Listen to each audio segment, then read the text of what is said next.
Well, up first, let's take a look at India's numbers. And India's cases have risen by 24,492 in the last 24 hours. That's lower than the over 26,000 cases that were reported yesterday. But concerns that India is seeing the beginnings of a second wave. The Prime Minister will be holding a meeting with chief ministers tomorrow. The fatalities due to the viral disease also increased to 1,58,856 after 131 deaths were reported during that period.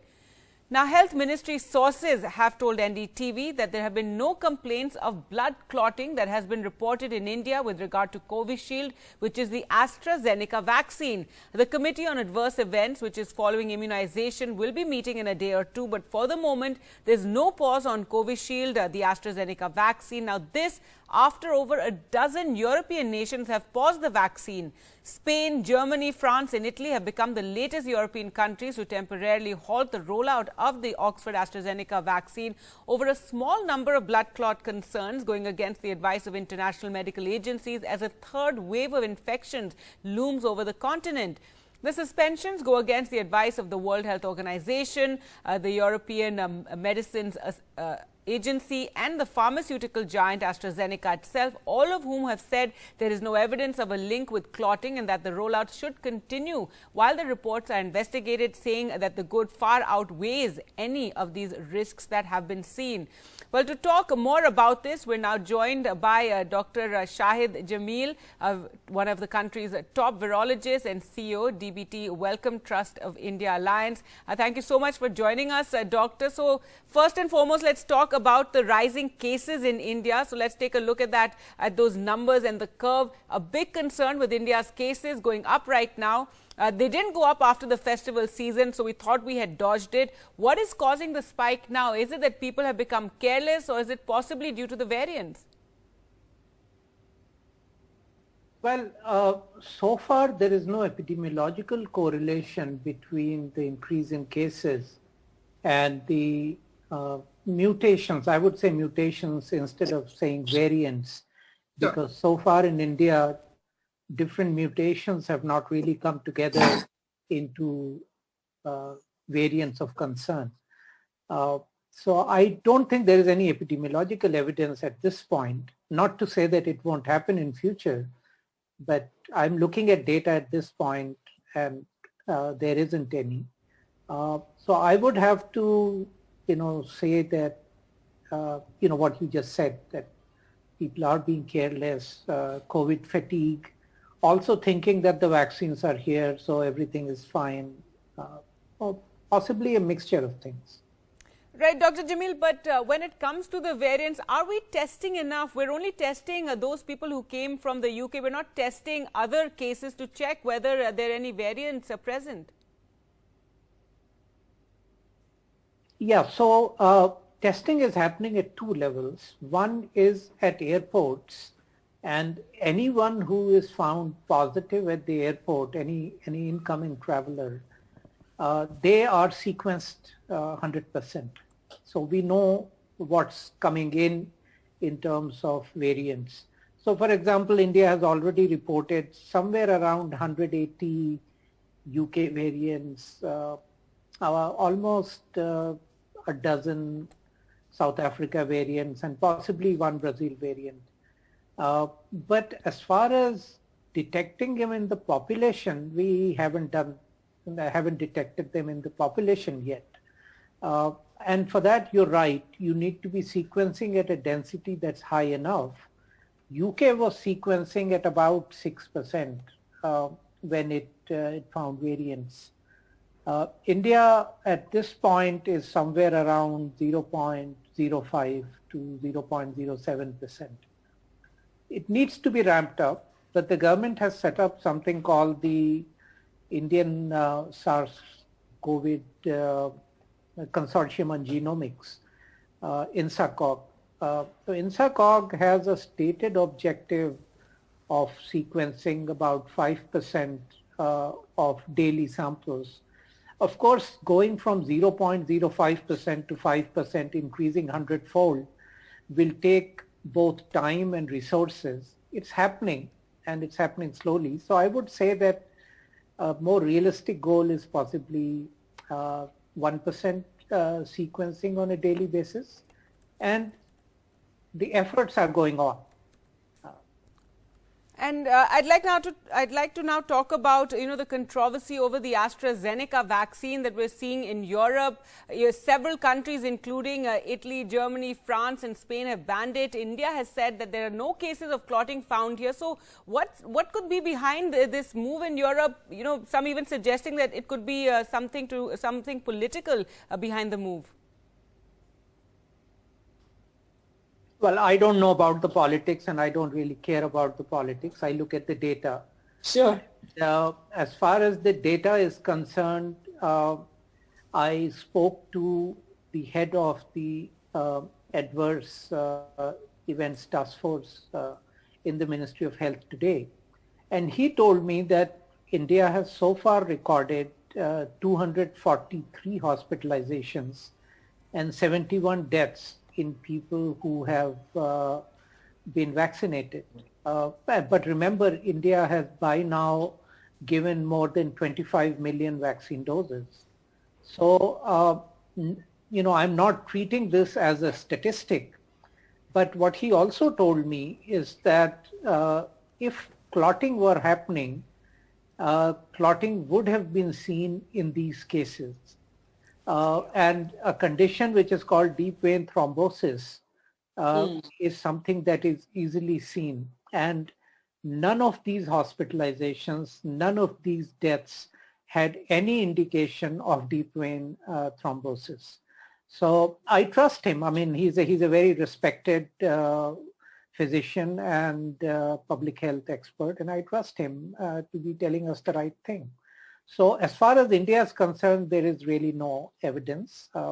Now, I don't know what's happening in 10 European countries, why they've done that. They must have some evidence from their population to have done it. WHO is already looking into it and has convened an expert group to look into it. So I think in a few days, the matter will be clear. And do you feel that Europe is being overly cautious with this move, and this will only increase vaccine hesitancy? Yes, I agree entirely. I mean, so there is this thing that vaccines don't save lives. Vaccinations save lives. So you can have vaccine in your freezer and not give it to people, and it will not do a damn thing. So you have to get it into people.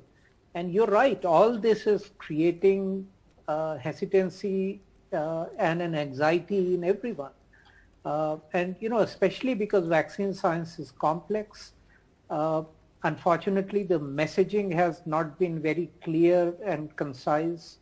When we vaccinated, for example, against polio, there was no social media at that time. Today, information goes slower than misinformation on social media. So it's complex.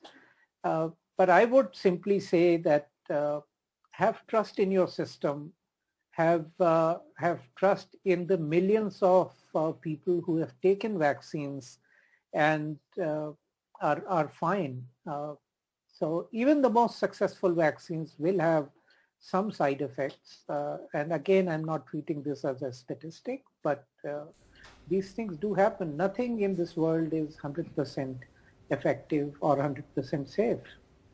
Now, some countries have even spoken about how they're putting aside certain batches of the AstraZeneca vaccine. What do we make of that? Yes, so vaccines are obviously made in batches. And although there is a standard operating protocol, there is a SOP for making everything. But at the end of the day, there is some human involvement somewhere.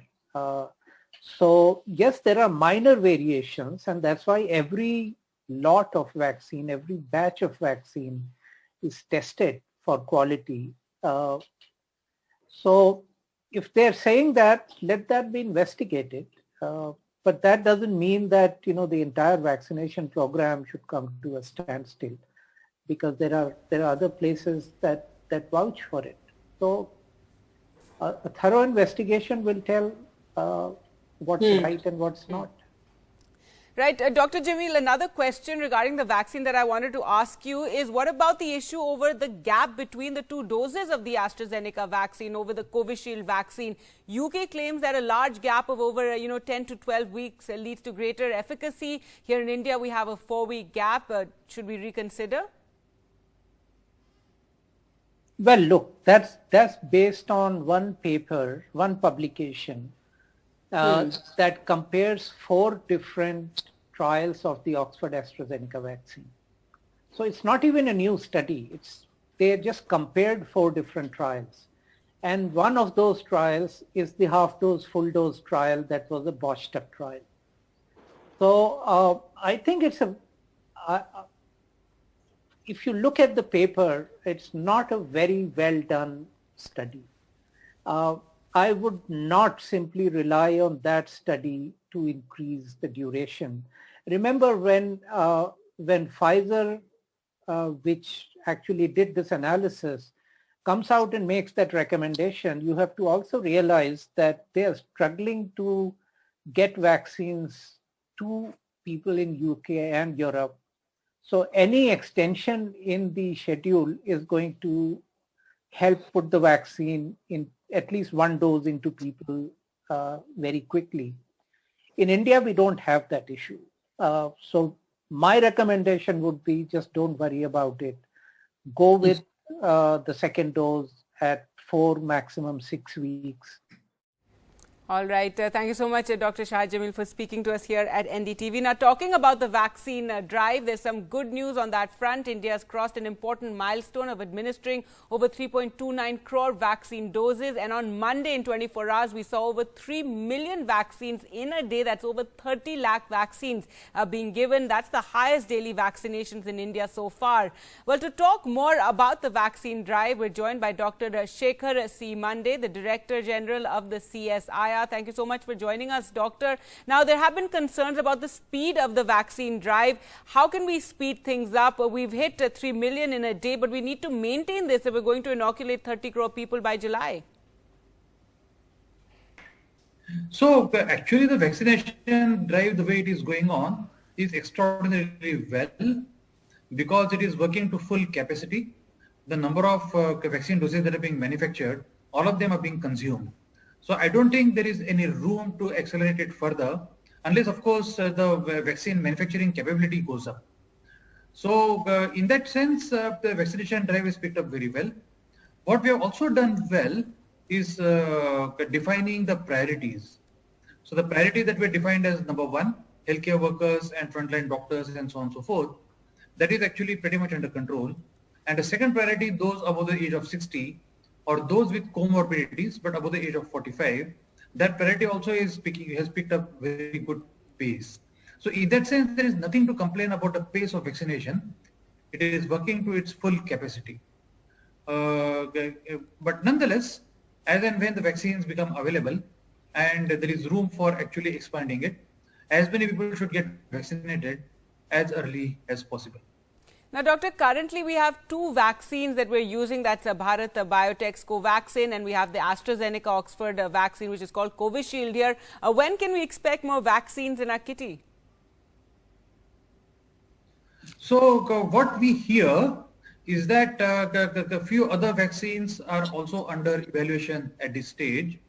And some of the ones that are being talked about one is Sputnik, the Russian vaccine, working closely with Dr. Reddy's in India, and Johnson & Johnson, which has obtained emergency approval in some other countries. But in India, we believe what we read in press is have tied up with biological events. So hopefully these people actually will come before the regulatory authority in India. And we do hope that if they fulfill the criteria as laid down with the regulatory authority, they might also get approval in the near future. All right. Thank you so much, Dr. Mande, for speaking to us, and hopefully we will have more vaccines soon, at least by April. Well, it's time now for our viewer question segment, and to answer your questions, we're joined by Dr. G.C. Khilnani, Chairman, PSRI Institute of Pulmonary Critical Care and Sleep Medicine. All right. Well, we seem to have lost the line there with him. We will go back to that segment. Time for us to slip into a short break. We'll be back with more.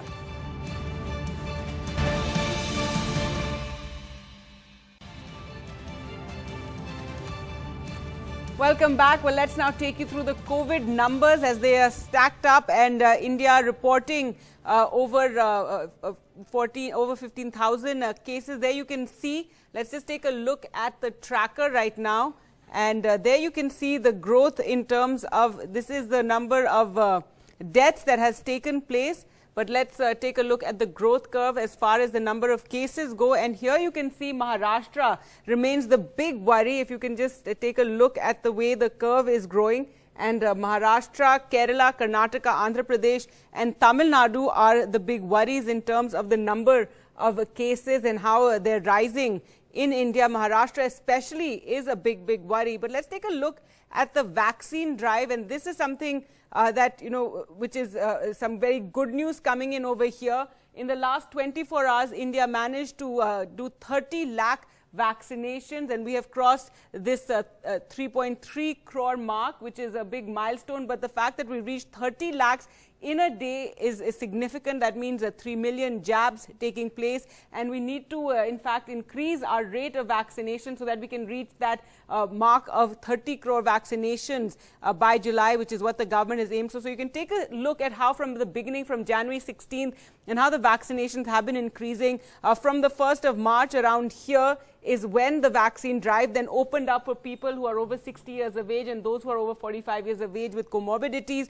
And then you can see how the vaccinations have been going up. On this particular day, on the 8th and on the 12th of March, we hit 2 million jabs in a single day. That's 20 lakh jabs in a single day. However, yesterday in 24 hours, we managed to hit that 30 lakh mark. So that is a big move in terms of increasing our rate of vaccination. Now we just have to stick to it. If we take a look at the world numbers, how they're stacked up currently, United States still leading with the maximum number of vaccinations. They vaccinated 107.06 million so far.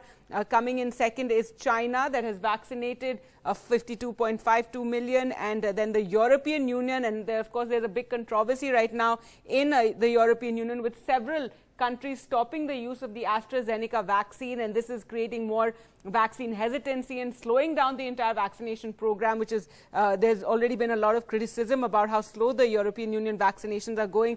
India has vaccinated 32.95 million till now, so that's India's coming in at number 4 position in terms of the total number of vaccines that have been given. So let's just come back to the numbers. And India reporting over 24,492 daily cases in the last 24 hours. And Maharashtra is the big worry. Maharashtra, they're reporting 15,051 cases in the last 24 hours.